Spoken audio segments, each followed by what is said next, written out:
Hello, bonjour, and ahoy. I'm Roger Hilton, media presenter at GLOBSEC, coming to you from Štrbské Pleso for a high-altitude edition of GLOBcast at the 12th edition of the GLOBSEC Tatra Summit. A combination of great power competition, geopolitical and climate shocks, as well as lingering supply chain and energy disruption issues are reshaping international trade practices that exempt no one. To better understand how the EU is preparing for this rough climate and not just looking to survive, but to thrive, I am honored to be joined by European Commission Executive Vice President Valdis Dombrovskis. In his current role, Commissioner Dombrovskis is the chair of the Commissioners Group of an Economy that Works for People and oversees a host of other tasks, not limited to building a future-ready economy and deepening economic and monetary union and strengthening the international role of the euro. Commissioner Dombrovskis, Svieki, and welcome to GLOBcast. Good afternoon. Great to be with you. Commissioner, you were last at the Tatra Summit in 2015, so it's great to see so many friendly faces again. Being in Central and Eastern Europe, you have a lot of friends across the region. Yesterday, you were in Eastern Slovakia visiting the Ukraine border region to show your support and commitment to Ukraine's European integration. Most recently, as you are well aware, a grain glut across Central Europe has caused acrimonious headlines, but the EU has responded and continues to be solution-oriented for its members and Ukraine through the implementation of its solidarity lines. Having visited the transshipment station, can you elaborate on the progress of the solidarity lines and how the work of the joint coordination platform on Ukraine grain exports to facilitate these exports and develop alternative routes is progressing? Indeed. So I was visiting Slovakian-Ukraine border to see the functioning of solidarity lanes, transshipment terminals for Ukrainian grain. So in terms of solidarity lanes, clearly it's a lifeline for Ukrainian economy in the absence of a Black Sea grain corridor. So basically we are providing for alternative routes for export of Ukrainian grain and other foodstuffs. And it must be said that we are currently reaching the required capacity. So our estimates that for the next 12 months we need something like 4.3 million tons per month of Ukrainian foodstuff exports, and we are getting close to this capacity. So we were working intensively with both Ukraine, also Moldova, and neighboring member states to address logistical bottlenecks, to provide support for upgrades of infrastructure to increase this capacity of solidarity lanes. Just now there is one project of 130 million euros of upgrading the border infrastructure for Slovakia, Hungary, and Ukraine, and EU will be financing 68 million out of this project. So, and we expect to sign as a grant agreement also with Slovakian government in the coming weeks. So this is one work stream which is to ensure functioning of solidarity lanes. Then, of course, there is a question on the surge of imports which neighboring member states were experiencing and the exceptional safeguard which we had put in place. So we see that there is less basis to have this exceptional safeguard now than it was maybe in first half of the year, because in terms of capacities of solidarity lanes we are getting there.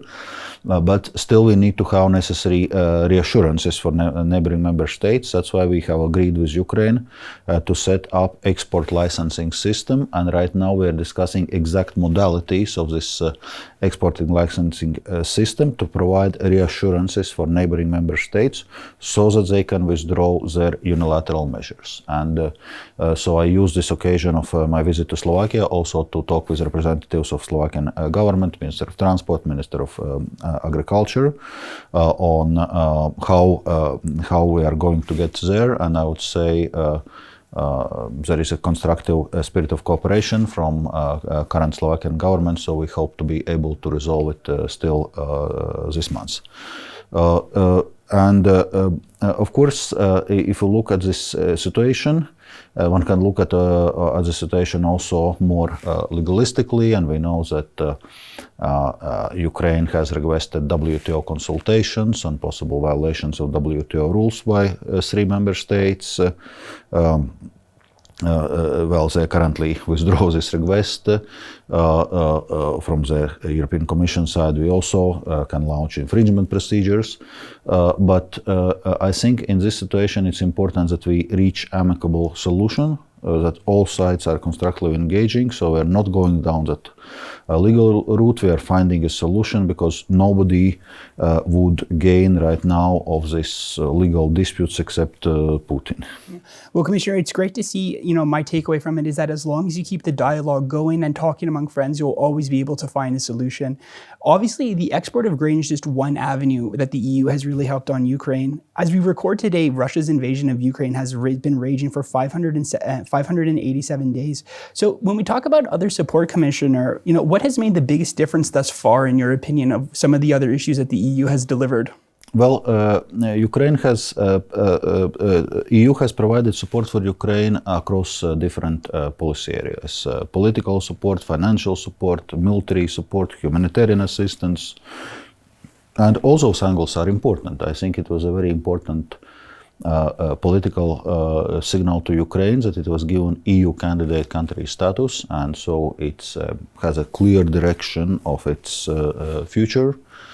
Financial support, obviously, right now it's what is actually supporting the macroeconomic stability, financial stability in Ukraine. So this year we are having 18 billion euros macro-financial assistance program, and we are disbursing 1.5 billion every month, and the program is on track. For next 4 years, we have prepared a program of 50 billion euros. But for this, we need agreement of EU member states swiftly, so that this money can start flowing towards Ukraine already as of early next year.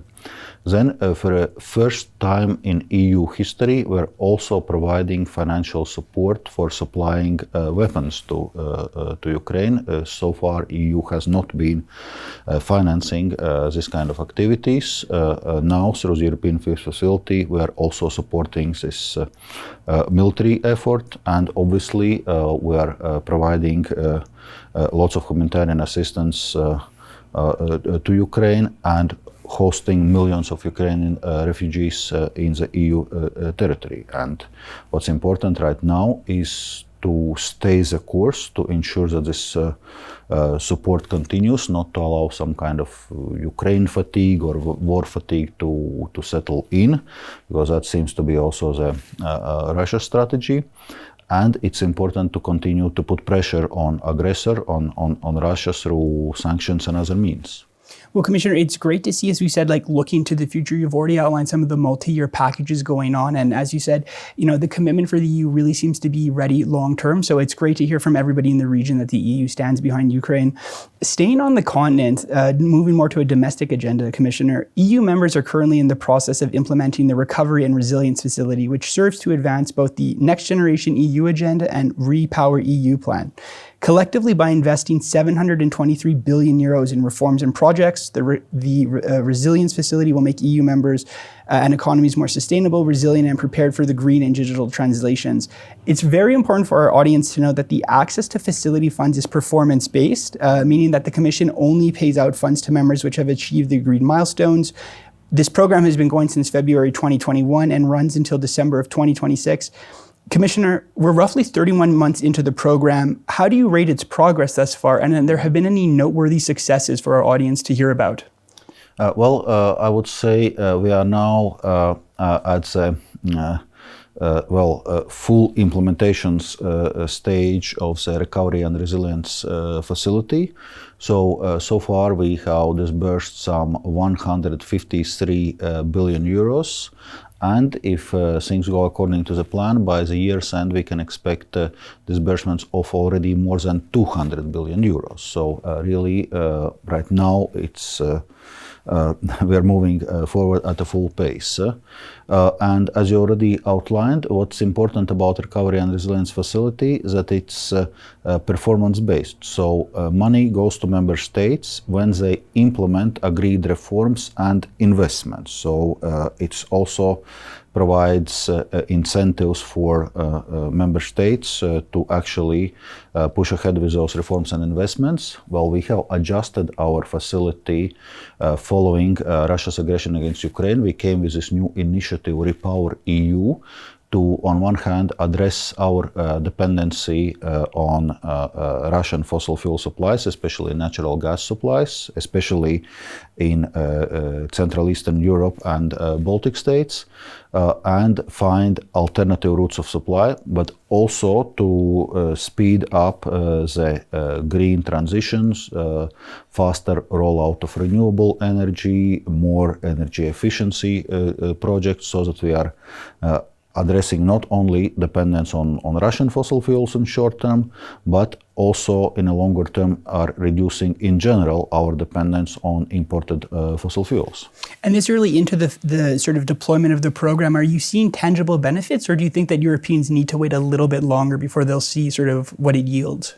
Well, actually, as I was saying, the money is already flowing to member states. It means that reforms and investment projects are being implemented. And for example, we had been working very intensively last year to ensure alternative natural gas supplies to Russian gas. It also required lots of infrastructure upgrades, and that's exactly where programs like Repower EU can play their part. So, and I would say we see those investment projects across different policy areas. It's public infrastructure, it's renewable energy, it's energy efficiency.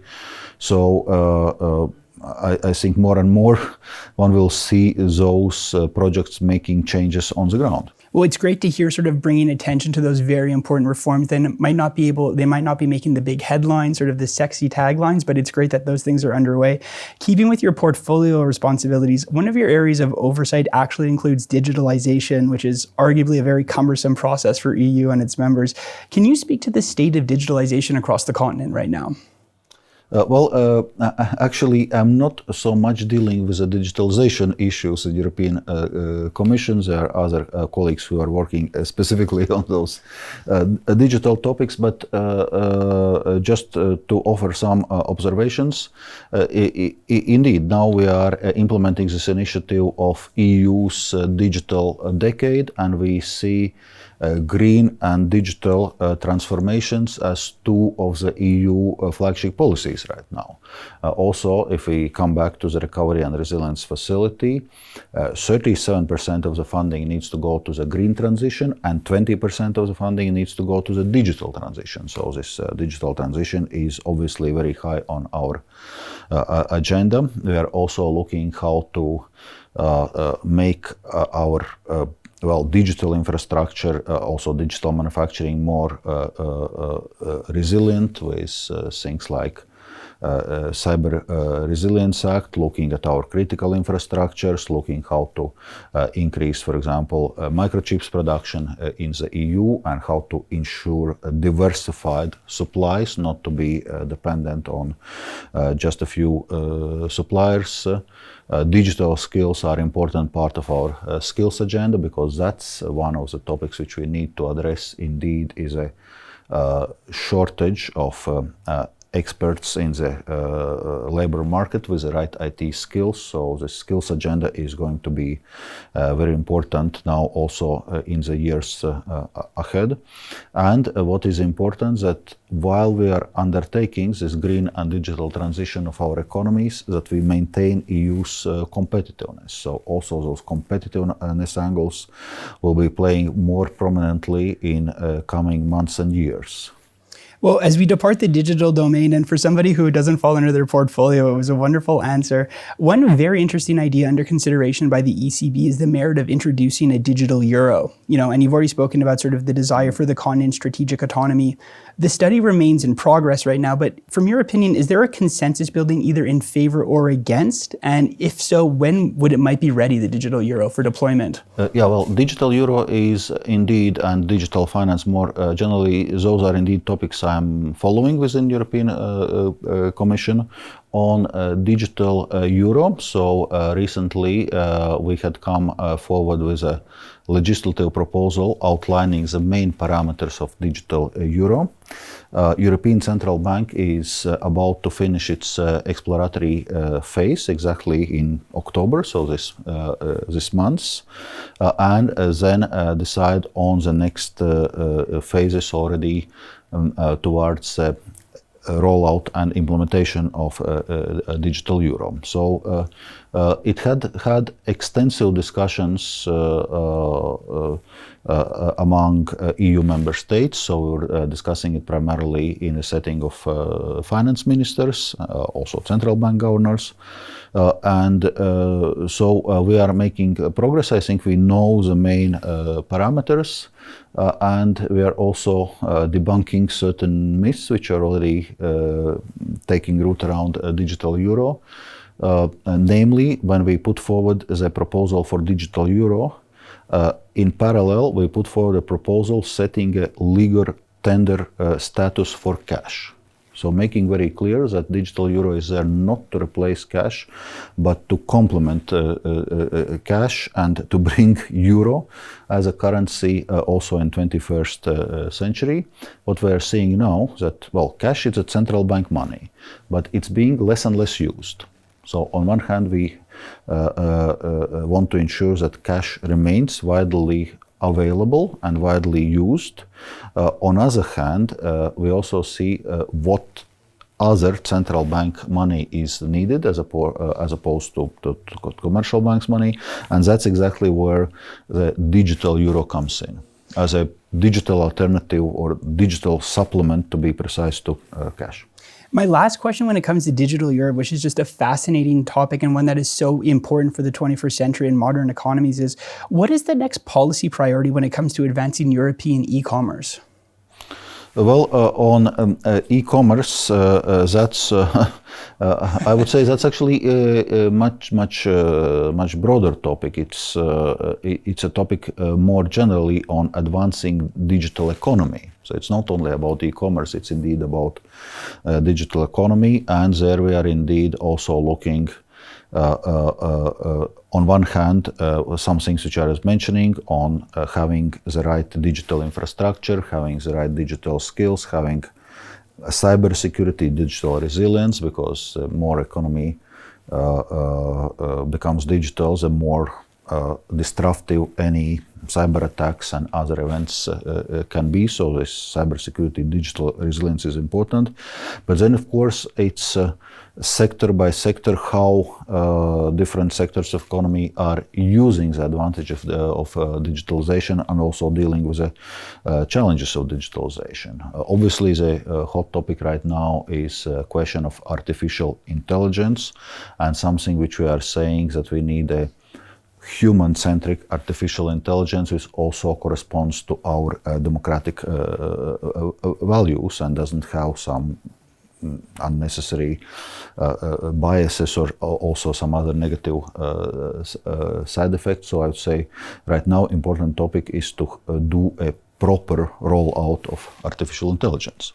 Well, another sort of controversial topic, or one that also is quite comprehensive, if we look at the global trade landscape, is obviously, as you're well aware, there's really a battle of trade offers and the incentivization among nations and blocs that has really, dramatically transformed traditional norms like the WTO as the bedrock system of global trade. So just for, to situate it for our viewers right now, with the WTO and other traditional institutions under fire, Commissioner, why is the EU so committed to defending this system? Well, first of all, indeed, we are committed to multilateralism, and we are committed to rules-based international system, including in trade. And that's why we are committed to WTO, because we think that everyone, at the end of the day, is better off in a system which is rules-based and multilateral than the system where might is right. So that's why we are emphasizing the need also for WTO reform to make sure that it also can respond to challenges of 21st century. But clearly we are not naive. We also see that geopolitical context is getting more conflictual and more fragmented. So we also need to be prepared to defend ourselves when other countries are not playing by the rules, to defend our interests and rights. That's why we have developed also our autonomous trade toolbox to be able to respond to this kind of situations, to have also more assertive trade policy. So one can put it in a way that we will be multilateral as much as we can, but we will be ready to act unilaterally if we must. Well, it's quite an answer. You talked about playing defense and defending interests, but while the EU has been playing defense on this global trade landscape, it has also very impressively gone on the offense and negotiated a bunch of new free trade deals, leveraging the third-party access to the single market. Again, for all of our viewers out there, it's really important to take note that the single market celebrates its 30th anniversary, which today remains a mega hyper catalyst for European economic growth. As you are probably well aware, Commissioner, it is home to 23 million companies where the single market's GDP was in excess of 14 billion as of 2021. So, Commissioner, consequently, can you talk about the recent deals the EU have signed with Vietnam and Singapore and what role the Global Gateway Initiative is playing? Yeah, maybe let me then first outline the three keywords of EU trade policy strategy. It's open, sustainable, and assertive. And we already talked about assertive part, that we are ready to defend our interests and rights if it's needed, if others are not playing by the rule. But the first keyword of our trade policy strategy is open. So we remain open to free and fair rules-based trade. We remain committed to WTO reform, but we are also advancing our network of free trade agreements and other forms of engagement with different partners around the world. I would say especially since Russia's aggression against Ukraine, we understand the need for diversification and for having diversified relations with reliable partners around the world. And in this context, indeed, we are moving forward with different negotiations on free trade agreements. So recently we have concluded free trade agreements with New Zealand and Chile. We have concluded economic partnership agreement with Kenya. Hopefully we'll be soon able to finalize free trade agreement with Australia. We are working towards finalization of agreements with Mexico and Mercosur. We also have relaunched certain negotiations with India, with Thailand, to give some examples. We continue negotiations with Indonesia.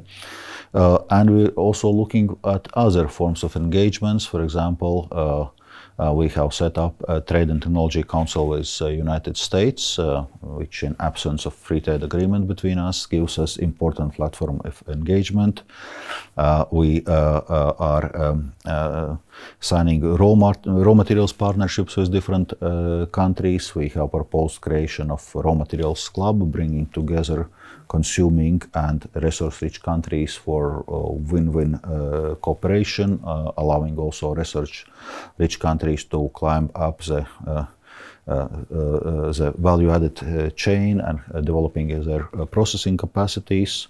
So indeed, as you noted, we have very intensive trade agenda also in terms of developing our network of agreements. Already now we have a most comprehensive network of free trade agreements of any country or region in the world, and we continue working on this.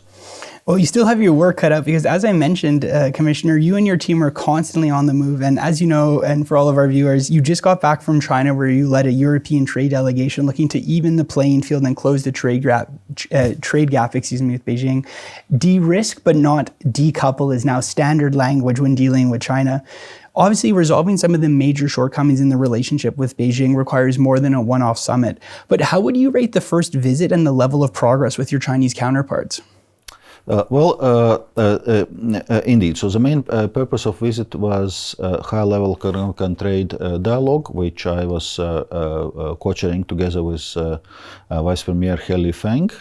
And indeed, as you noted, one of the key topics we were raising during this visit is a question of more balanced and reciprocal trade and economic relationship with China.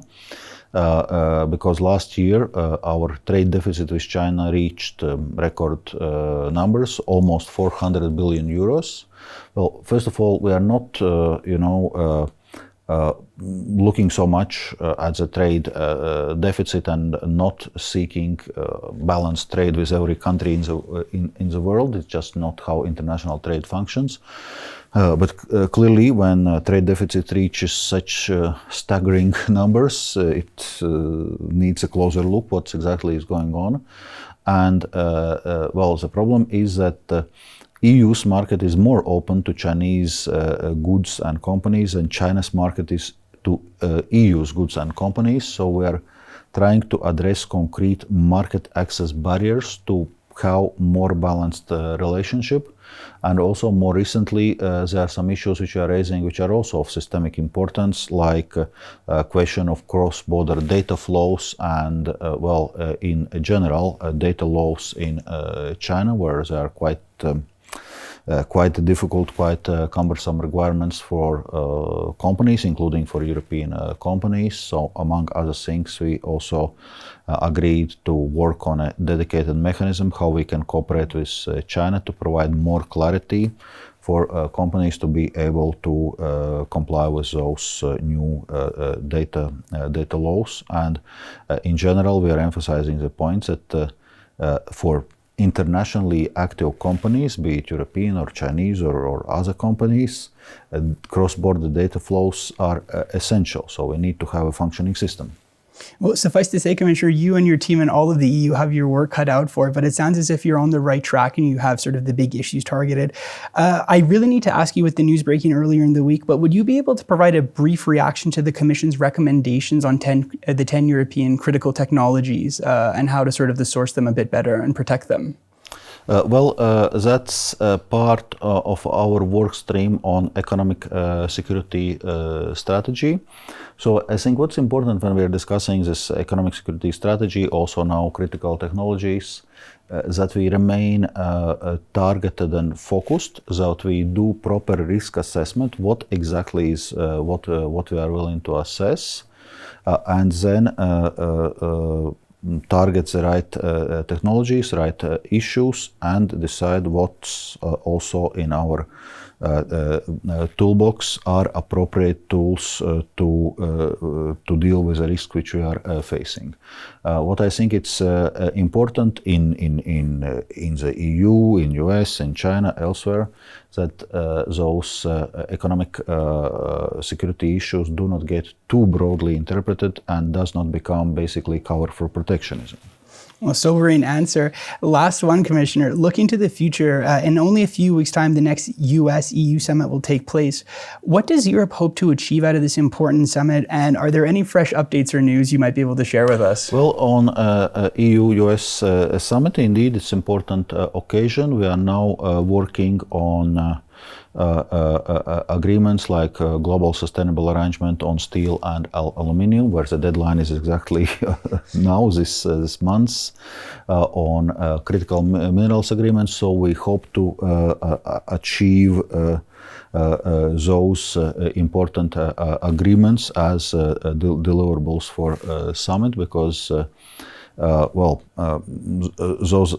those are topics which are important to close right now, and there are also many next steps which we can build then from those agreements. Well, we'll all be following it closely. Commissioner Dombrovskis, thank you. Valdis Dombrovskis for joining GLOBcast. I need to work on my Latvian. The entire GLOBSEC team wishes you the best of luck for you and your colleagues into the future, and we can't wait to see you, whether it's back here at Tatra or in Bratislava. So thank you again for joining, sir. Thank you. Thank you.